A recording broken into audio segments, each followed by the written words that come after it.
Plus personne ne pourra nous raconter ce qu'il a vécu lui-même dans les tranchées de Verdun. Le dernier témoin direct de la guerre 14, Lazare Ponticelli, est mort, vous le savez, hier à l'âge de 110 ans. Désormais, l'histoire de 14-18 va s'écrire sans le témoignage des poilus.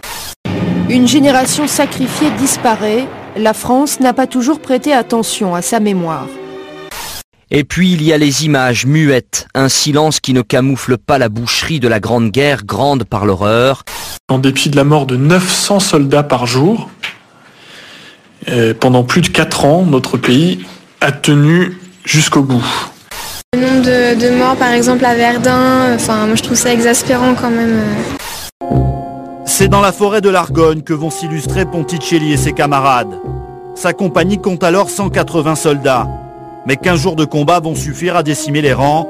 À la fin des manœuvres, 130 hommes manquent à l'appel. Ils étaient partis pour un été. Et en fait, ils se sont battus pendant 52 mois. 1 400 000 d'entre eux y ont laissé la vie.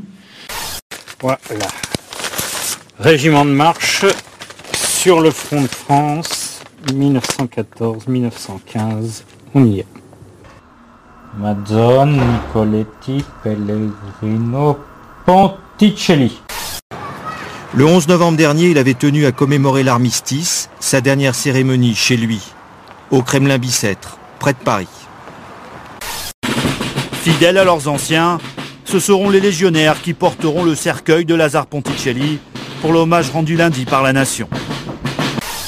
C'est un homme discret et qui n'a pas voulu se mettre en avant parce qu'il était le dernier combattant de la Première Guerre mondiale. Au contraire, il ne voulait pas avoir ses honneurs. Il faut toujours avoir du courage. Quand on a du courage, on arrive toujours à sa fin.